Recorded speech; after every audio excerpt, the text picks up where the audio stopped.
Oui, je suis Katia Noin-Le-Danois, la candidate titulaire de la France Insoumise sur la 10e circonscription du Val d'Oise. Ma réaction dimanche, un grand bonheur bien sûr, de la surprise aussi. Je m'attendais à être 3e et finalement j'étais 2e et ça a été, c'était vraiment un grand bonheur d'entendre cette nouvelle-là. Et sur la dynamique de ce premier tour des législatives en général?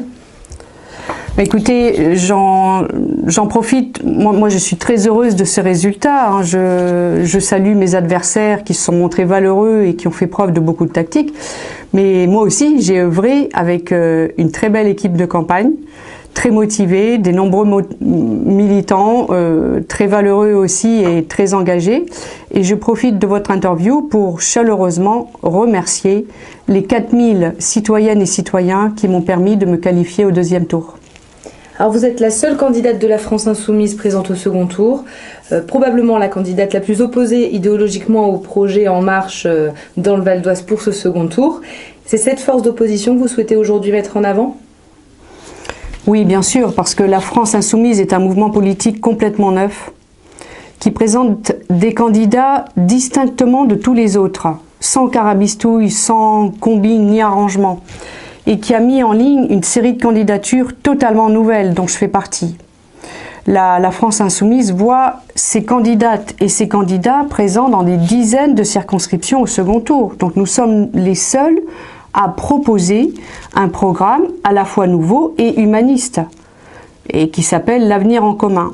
C'est un programme solide, cohérent, validé par 160 économistes français issus de 20 pays dans le monde.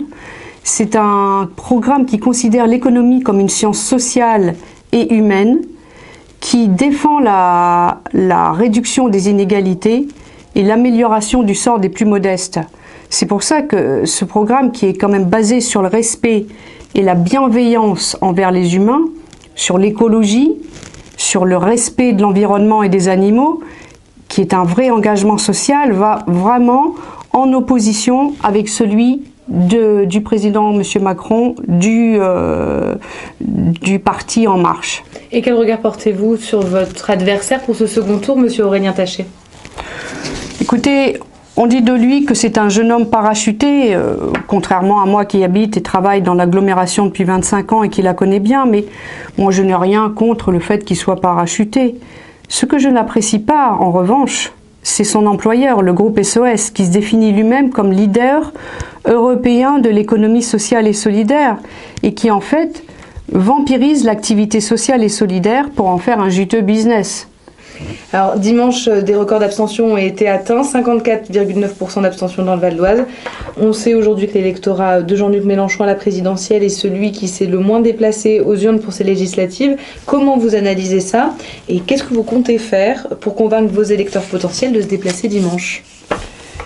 Écoutez, la forte abstention a montré qu'il n'y a pas dans ce pays une majorité de gens qui soit pour détruire le code du travail, ni pour l'irresponsabilité écologique, ni pour cajoler les riches, toutes ces choses qui figurent au programme du président. La forte abstention montre que les gens sont contre ce que propose ce gouvernement et qui ne sont pas allés voter en masse pour le montrer. On leur a fait croire que c'est joué d'avance, mais c'est faux. Mais ils ne sont pas allés voter non plus pour le projet que vous portez avec la France Insoumise. C'est vrai. C'est vrai parce que je pense qu'il y a encore beaucoup de choses à faire pour didactique, pédagogique, pour leur démontrer quel est l'enjeu de ces élections. Et donc pour cette semaine de campagne d'entre-deux tours, comment est-ce que vous vous organisez? Quel est votre programme et quelles sont les propositions phares que vous voulez mettre en avant Moi, j'adresse un appel au milieu populaire, bien sûr, à la jeunesse, qui se sont moins mobilisés que pour l'élection présidentielle. Moi, je leur dis, considérez votre responsabilité personnelle dans les jours qui viennent. Au 2e tour, ne donnez pas les pleins pouvoirs au parti du président, celui de la République En Marche. Ici, dans la 10e circonscription du Val d'Oise, vous avez la possibilité d'élire une députée de la France Insoumise. Et c'est avec moi et tous les candidats de la France Insoumise que va se constituer une opposition écologique et social, le mouvement humaniste dont notre pays a besoin pour avoir une alternative et un autre projet que de subir ce qu'il est. Moi, je ne souhaite pas attaquer la personne de M. Taché, que je respecte beaucoup, mais c'est le système qu'il représente que je combats et condamne. N'oublions pas que M. Macron, c'est le passage de loi en force, en utilisant les ordonnances et le 49.3, c'est servir les intérêts du MEDEF et des grands groupes. Et puis rappelons que l'avenir en commun, c'est instaurer une démocratie réelle, interdire à des élus condamnés de se présenter à des élections, lutter contre la fraude fiscale. Voilà. Lui, c'est l'irresponsabilité écologique, alors que nous, c'est la sortie du nucléaire et des énergies carbonées, faire un 100% bio, hein, favoriser une agriculture paysanne et des circuits courts. Donc il y a vraiment de réelles différences entre nos deux programmes. Merci beaucoup, Katia Noël-Le Danois.